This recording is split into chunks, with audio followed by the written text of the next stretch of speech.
Sud California Vive es un podcast que da voz a las personas sudcalifornianas nativas o de arraigo para que compartan sus experiencias y el trabajo que realizan dentro y fuera del estado, ese que hace crecer a Baja California Sur.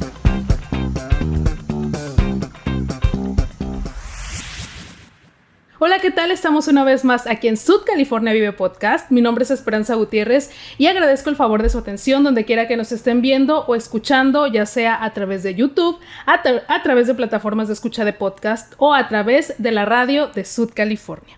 Y bueno, el día de hoy tengo el gusto de estar con Judith Fraga. Ella es fotógrafa y actualmente también docente. Muchísimas gracias por estar el día de hoy con nosotros. Gracias por la invitación. En verdad, valoro mucho tu tiempo. Estamos grabando en el Día del Maestro, entonces también es digamos, doble esfuerzo también porque, bueno, este día un poco de conmemoraciones y felicitaciones, pues. Claro que sí, gracias. Aquí felicitándote en de primera mano.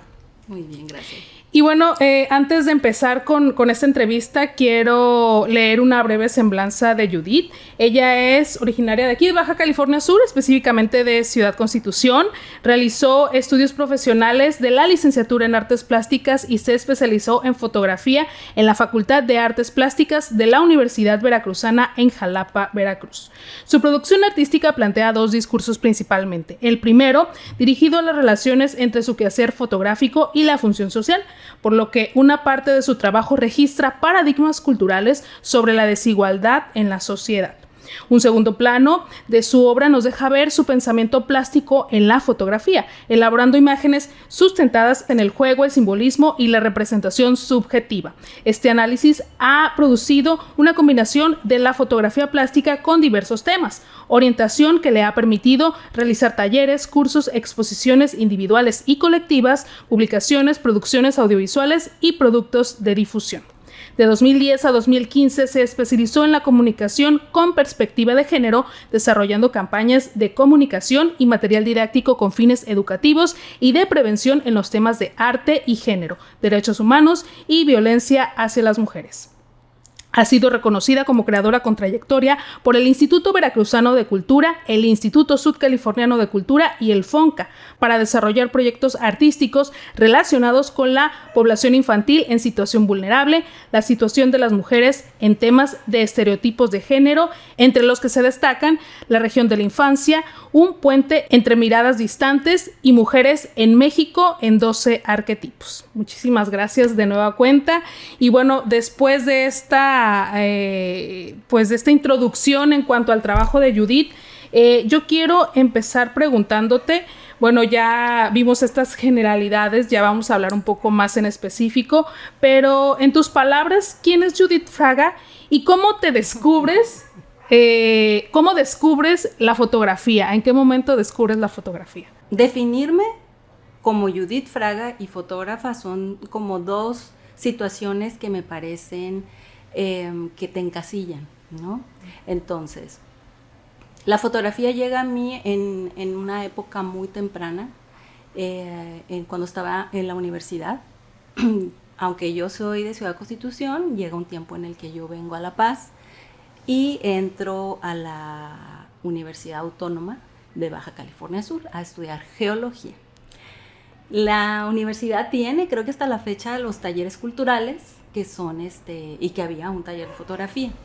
Entonces creo que yo pasaba más tiempo indagando lo que era la fotografía, la práctica fotográfica, y tenía mis clases de geología, pero ocupaba un gran tiempo en este taller de fotografía. Entonces ese fue como el inicio de practicar la fotografía. Yo estaba, creo que en cuarto semestre, cuando descubro que había una universidad en el país que ofrecía la carrera de fotografía. No era tal cual, porque es una licenciatura en artes plásticas con especialidad en fotografía. Y en este caso, pues mis papás ya no se pudieron negar a que yo fuera a estudiar, porque pues siempre me habían promovido en el que yo estudiara una carrera, y veían como que la fotografía, pensaban pues que podía ser un hobby, más no una carrera. Pero hubo un día en el que encontré esta universidad y les planteé les hice la propuesta de tener la oportunidad de viajar a la Universidad Veracruzana para poder formalizar en este caso el estudio de la fotografía. Una cosa de las que mencionaba yo al principio mientras te presentaba con esta semblanza es que tú a través de la foto, pues los discursos que manejas, que planteas, tienen que ver con cuestiones, una parte de la función social que tiene que ver con desigualdades, pero también impregnar el pensamiento plástico, ¿no? Reflejarlo a través de la fotografía. ¿Por qué estos temas? ¿Por qué específicamente usar esta herramienta, la fotografía, para hablar de estos discursos? Yo creo que esta narrativa a la que te refieres, que es mi narrativa fotográfica, nace en mi formación académica. Creo que esta formación en artes me nutrió de crear siempre un proyecto fotográfico a partir de un concepto y pensar más allá de la cuestión técnica, pensar qué es lo que quiero contar, cuál es la historia que voy a contar, qué tema voy a abordar, ¿sí? Entonces, la fotografía es una herramienta de expresión en este caso, pero tiene mucho que ver con el método de enseñanza. Formaba parte de mi carrera. ¿Sí? Justo esto que mencionas me parece sumamente importante porque cuando nosotros aprendemos un formato quizá en el que decimos, bueno, este es el que nos gusta, a lo mejor llegamos al formato porque nos gusta, pero no necesariamente porque sepamos qué queremos decir, ¿no? Esto creo que se va descubriendo sobre la marcha y creo que es también esta parte sustancial en la que ya como que se le da un sentido, ¿no? a ese trabajo que se realiza, pienso yo, no sé, de alguna manera. Yo creo que desde mi etapa formativa en la universidad siempre existió este impulso de parte de la escuela de estarte invitando a que participaras en convocatorias, en trabajar bajo temas específicos, a ser muy activo como estudiante. Cuando yo empecé a trabajar un concepto, salió una convocatoria en ese tiempo de jóvenes creadores del Instituto Veracruzano de Cultura. Yo todavía estaba estudiando y postulé con el proyecto 12 arquetipos, que es el que se llama Mujeres de México, ¿no? Entonces, donde yo abordaba esta mirada acerca de las mujeres y del estereotipo de género. O sea, ya en mi etapa muy temprana de estudiante comencé a cuestionar esta mirada de una sociedad sobre las mujeres, ¿no? Entonces empecé a crear este proyecto en el que era hablar de los roles de las mujeres y del estereotipo de género en México, ¿no? Entonces, afortunadamente, pues el proyecto quedó seleccionado y es un proyecto que después lo traje a La Paz y yo creo que esa fue mi primera exposición aquí en Baja California Sur. Todavía estaba estudiando y ese tema fue el que yo vine a exponer aquí. Aparte de este trabajo, bueno, sé que has expuesto en más ocasiones, pero ¿nos podrías hablar de estos demás trabajos que también has expuesto aquí en el estado? No solamente aquí en La Paz, también fuera de La Paz, dentro de Baja California Sur.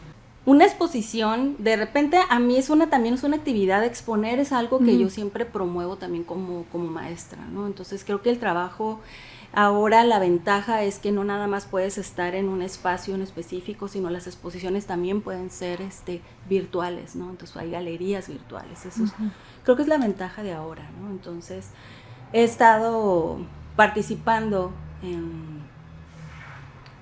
por ejemplo, más adelante, si quieres, tocamos el tema de la pandemia. En la pandemia yo estuve súper activa, estuve participando en la UAM, en el Centro de la Imagen, en Veracruz, en Jalapa, Veracruz. Entonces, creo que tú te tienes que buscar estos espacios, siempre estar tratando de participar y de insertarte en esa vida cultural en la que uno como como creador, pues se tiene que dar a la tarea de buscarlo y de participar, ¿no? Podemos compartir a través de lo que realizamos justo de los formatos que luego decidimos, ¿no? La fotografía, el video, el cine, el podcast, lo que sea que hagamos, ¿no?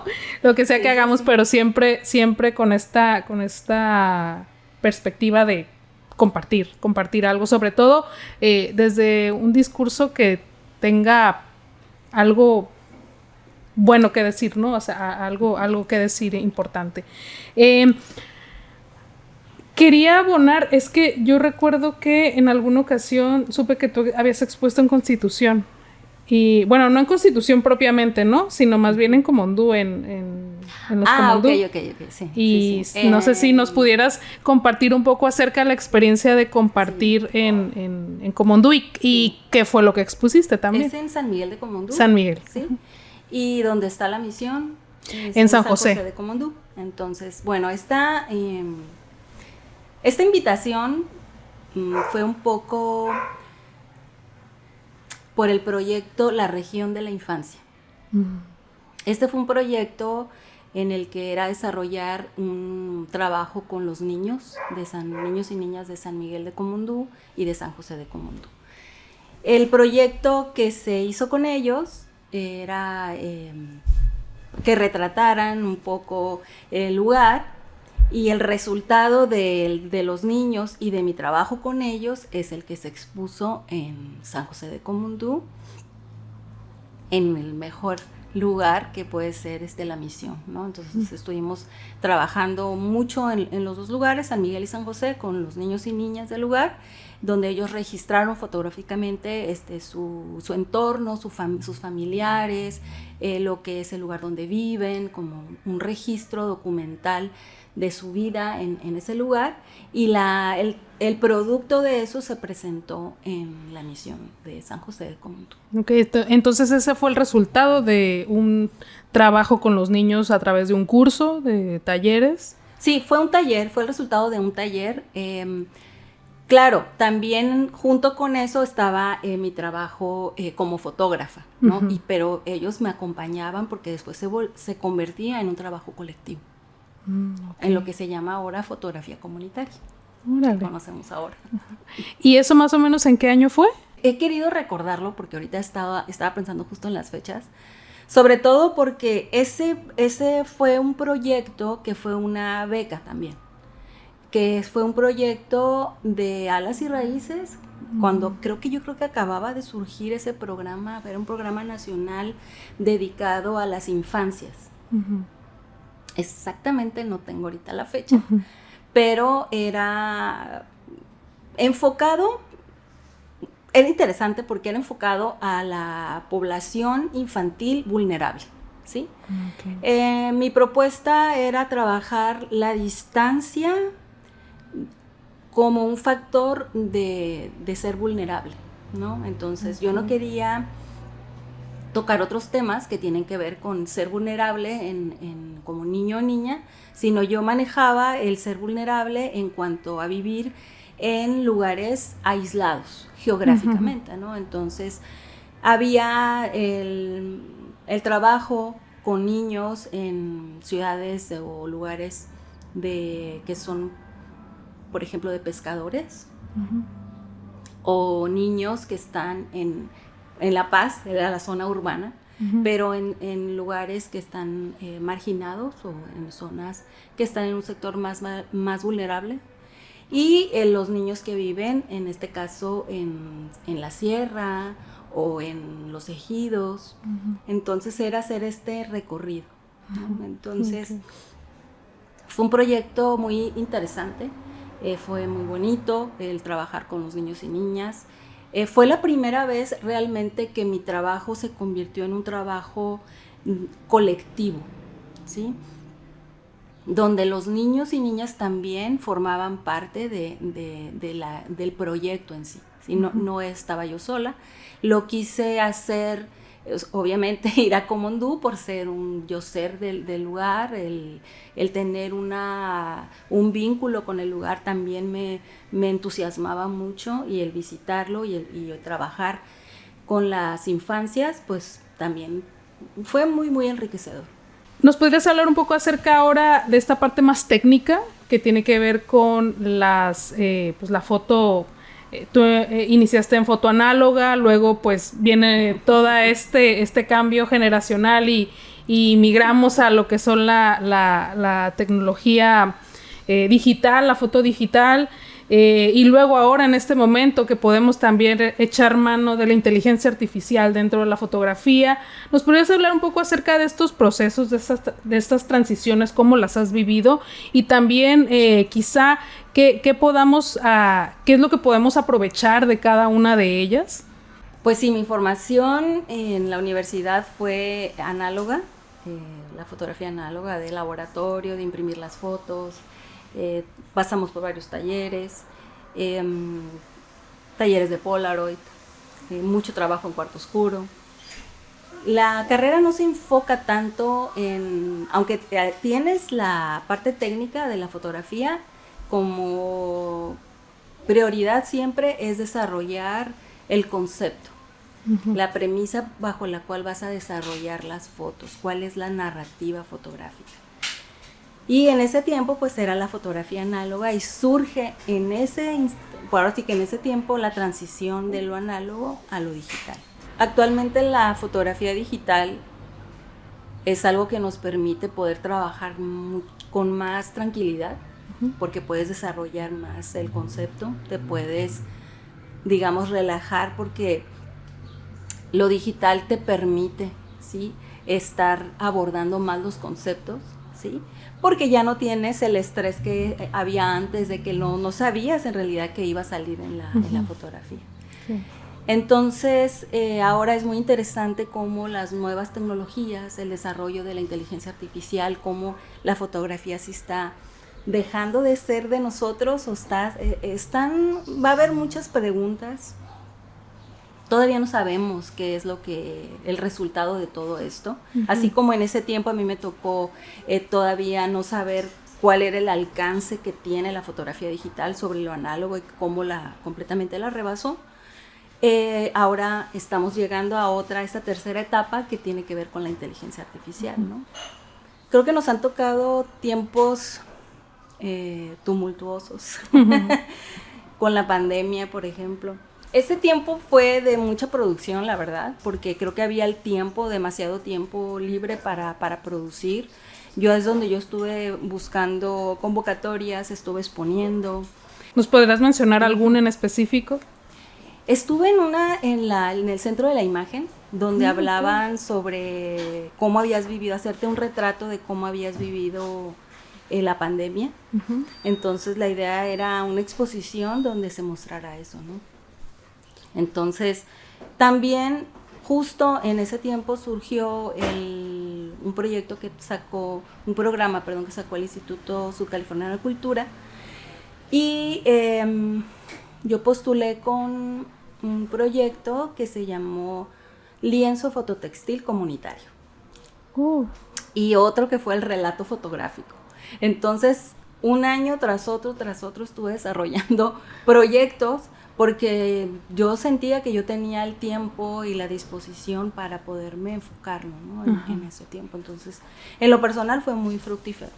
Bueno, cada quien ha vivido ese proceso de una manera distinta, pero creo que justo poder desarrollar cosas, crear, más bien, ¿no? Crear es una manera también de importante, ¿no?, de sobrellevar ese momento. No sé, bueno, hay algo que me gustaría de lo que nos platicaras, y es el proyecto ECO, Educación, Cultura y Comunicación, que es algo que has trabajado de un tiempo para acá, y me gustaría saber, pues, que nos hablaras un poco más de forma más amplia acerca de eso, porque mientras trabajabas en este proyecto, o trabajas en este proyecto, me tocó verte en Ciudad Constitución, ¿no?, dando algunas capacitaciones. Entonces, un poquito hablarnos acerca de este proyecto.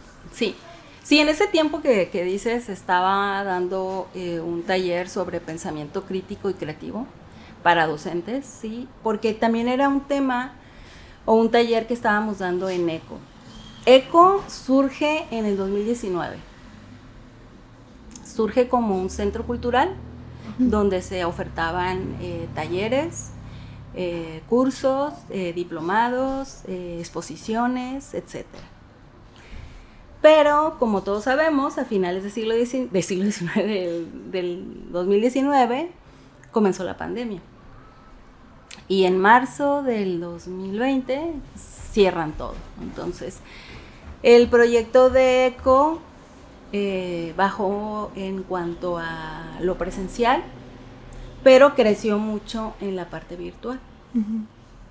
Entonces, los talleres se empezaron a dar de forma, el taller de foto, el taller de diseño, el taller de stop motion, de forma virtual, ¿no? Entonces, creo que en ese tiempo muchas personas estaban buscando talleres, buscando en qué ocuparse. Entonces, digamos que a ECO le ayudó el mantenerse a flote en esa crisis, porque había muchas personas que estaban queriendo tomar cursos, ¿no?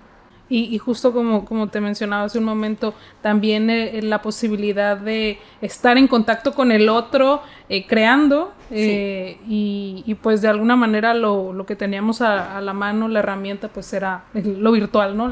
Sí, inicialmente pensábamos que a lo mejor no funcionaba, porque estábamos acostumbrados a hacerlo de forma presencial, pero creo que fue algo que nos fuimos adaptando todos, ¿sí? Fuimos probando, fuimos acomodándonos, viendo qué funcionaba y qué no. Y al final trajo muy buenos resultados. Fue la forma en la que también ECO se pudo mantener. Y se mantiene de esa forma. Claro, cambió. Siempre hemos querido ampliarlo, queremos que crezca. Pero siempre uno de los objetivos de ECO es la parte de capacitar, de educar en temas de arte. No siempre todo es de fotografía, hay muchos temas sobre por ejemplo, como el taller de pensamiento crítico, que está orientado a público en general, ¿no? Entonces, temas de fotografía, temas de diseño, temas de video, porque también venían otras personas, las invitábamos para que dieran talleres, y que es algo que está hasta la fecha, hasta el día de hoy. ¿Cómo se obtiene información para poder acceder a estos cursos? Si más o menos tienes como un listado de estas capacitaciones que tienen actualmente. Pues la ECO tiene página de Facebook, lo pueden buscar como ECO con doble C. Es ECO, Educación, Cultura y Comunicación. También creo que tenemos página de Instagram. Y ahí aparecen toda nuestra información, todos nuestros datos. También se abren grupos pequeños y se abren grupos individuales, o sea, para personas que tienen el interés de tomar un curso o una clínica o un trabajo en intensivo con un tema en específico. También se abren ese tipo de posibilidades. Como este trabajo personalizado, o quizá a lo mejor para trabajar sobre proyectos, ¿puede ser? Sí, porque se han asesorado proyectos en individual, se han hecho o clínicas específicas para empresas, por ejemplo. Entonces, ahora sí que es el interés de las personas. Sí, claro. Entonces, no se esperen a que se abra un grupo, porque también está esta opción de hacerlo personal o individual. Y cuando se abren grupos, lo podemos consultar justo en la página, ¿no? Sí, así es. Para estar al pendiente ahí cuando haya alguna convocatoria o así, pues en la página de ECO, página de Facebook, página de Instagram, así los encuentran como ECO con doble C. Así es. Una de las cosas también con las que yo quisiera cerrar un poco es como el trabajo que has también desarrollado desde tu perspectiva personal, que tiene que ver con la perspectiva de género, ¿no? Desde tu trabajo personal y desde tus inquietudes personales, ¿no? Que sean, bueno, ya a lo largo de este tiempo de crear, pues reflejados en tu trabajo. Entonces, si nos pudieras un poco hablar acerca de esto que tiene que ver con lo que es perspectiva de género, orientado hacia el trabajo al trabajo que tú realizas. Mi participación con el tema de igualdad de género o perspectiva de género fue una inquietud o un argumento que siempre quise trabajar en mi narrativa fotográfica desde el inicio. Uh-huh. Siempre me cuestioné acerca de los temas que son de discriminación, de marginación. Después me di cuenta que eso pues tenía nombre, ¿no? Entonces que se llamaba estereotipo de género. Uh-huh. Y cómo ha dañado a nuestra sociedad, ¿no? Posteriormente, con jóvenes creadores desarrollé un proyecto que se llamó Mujeres de México, donde volvía yo a retomar esta idea, porque yo seguía con esa problemática, ¿no? Yo quería seguir entendiendo cuál era esta situación de las mujeres, ¿no? Más adelante participé con el Instituto Sudcaliforniano de las Mujeres, con una exposición también, donde ellas apoyaron la producción de El Camino, el Espejo y la Memoria, donde ellas están apoyando pues el trabajo artístico o fotográfico, en este caso pues de una servidora. Cuando empezamos a crear o empezamos a descubrir también cosas, pues de repente viene como estas necesidades, inquietudes personales que de repente se van dando, ¿no? en nuestro proceso personal y bueno, el poderlos plasmar en nuestro trabajo, creo que se vuelve esa, digamos, este sello personal. También del trabajo que realizamos y bueno, en el caso el tuyo, ¿no? Entonces, pues nada, yo muy agradecida de tu tiempo. Antes de empezar a grabar le decía a Judith que hace mucho tiempo yo la conocí la conocía de lejos, ¿no? La veía, me tocó ir a algunas de sus exposiciones como espectadora. Y que siempre me pareció su trabajo muy admirable y que decírtelo, ¿no? Aquí en persona. Después ya te conocí acá en Constitución cuando fuiste a dar esta capacitación al TEC de Constitución y pues pues nada, muy emocionada por conocerte ya un poco más en persona. No sé, algo con lo que quieras cerrar, Judith. Sí, pues agradecerte la invitación. No soy mucho de hablar y de hablar en público. Uh-huh. Yo creo que como mi ser fotógrafa es más de estar detrás de las cámaras, uh-huh, y viendo la escena detrás de las cámaras, uh-huh, pero muchas gracias por la invitación y aquí estamos. Pues muchísimas gracias a ti por tu tiempo, por darte este espacio para compartirnos un poco de lo que realizas. Judith es fotógrafa, es docente, es creadora, y como mencionabas al principio, ¿no?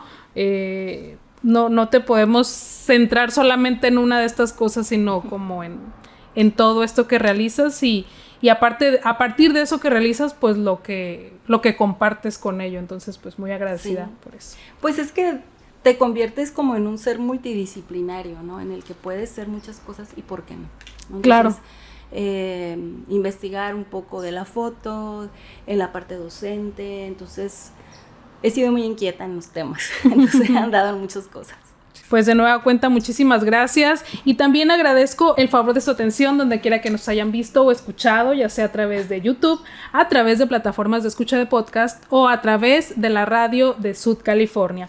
Les recuerdo que en todas las redes sociales nos pueden seguir como Sud California Vive, así nos encuentran en todas.